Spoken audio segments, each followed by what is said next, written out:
Hey there, welcome to Life Noggin. In the life of a planet, there are many things that can go wrong. Two planets could collide with one another. It could be struck by a damaging asteroid, and eventually its host star will die. But there's also some other ways that a planet could basically shut down and take a turn for the worst. And to see how, all we have to do is examine our own planet and our red neighbor, Mars.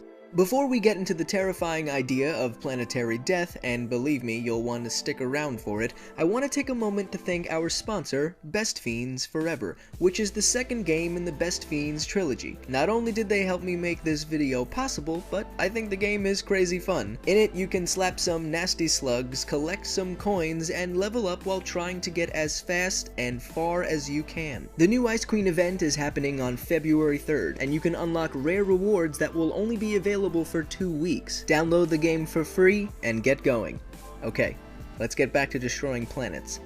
Nowadays, Mars is a cold, dry, and dusty planet with temperatures averaging around -63 degrees Celsius. But it wasn't always like that. In fact, billions of years ago, it's thought that Mars had rivers and lakes and potentially even oceans. It was warmer back then too, and had a much thicker atmosphere than it has today. But what caused that change? Well, for that we can blame the sun. Specifically, its solar winds and solar storms, like coronal mass ejections. See, more than 3.5 billion years ago, when Mars lost its magnetic field and the sun was more active, the solar wind and storm stripped it of its atmosphere, and now its remaining atmosphere is just a measly 1% of Earth's. A recent study by NASA found that solar wind alone causes around 100 grams of gas to be lost to space every second. So if you're looking for your next interplanetary travel destination, you might want to choose somewhere else instead, especially since Earth's future isn't looking too good right now. And for that, we have global warming to blame. By now, you probably know that the average global temperature has increased by about 0.8 degrees Celsius since 1880, and the main cause of this is the human addition of greenhouse gases into the atmosphere. The increasing temperatures have led to ice melting worldwide, especially the Arctic sea ice, which is home to animals like walruses and polar bears. They use sea ice for hunting and traveling, and any changes to it can dramatically affect their lives. Also, as the climate warms, hurricanes will continue to get stronger and more intense. Sea levels will rise potentially over 1 meter by 2100, and ocean acidification will have devastating effects on marine life. But on top of all of that, a major ocean current may be in serious danger. A recent study found that if atmospheric carbon dioxide levels were to double in the future, the Atlantic meridional overturning circulation will weaken and eventually collapse after 300 years. Without this large oceanic conveyor belt, the northern Atlantic and Arctic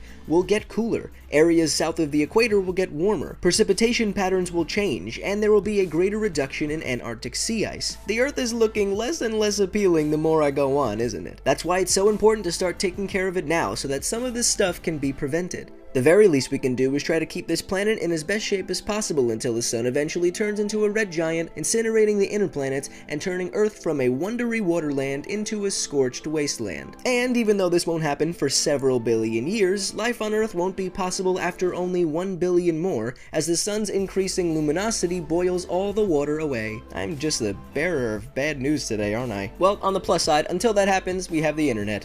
And I definitely couldn't live without that. Let me know what we should talk about next in the comment section below. If you guys haven't heard, Life Noggin has relaunched a channel called Play Noggin. It's all about exploring the science of your favorite video games. So if you love Life Noggin and want to learn even more, check it out. The nearest star to our sun, Proxima Centauri, is over 4 light years away, meaning light, the fastest thing in the universe, takes 4 years to reach it.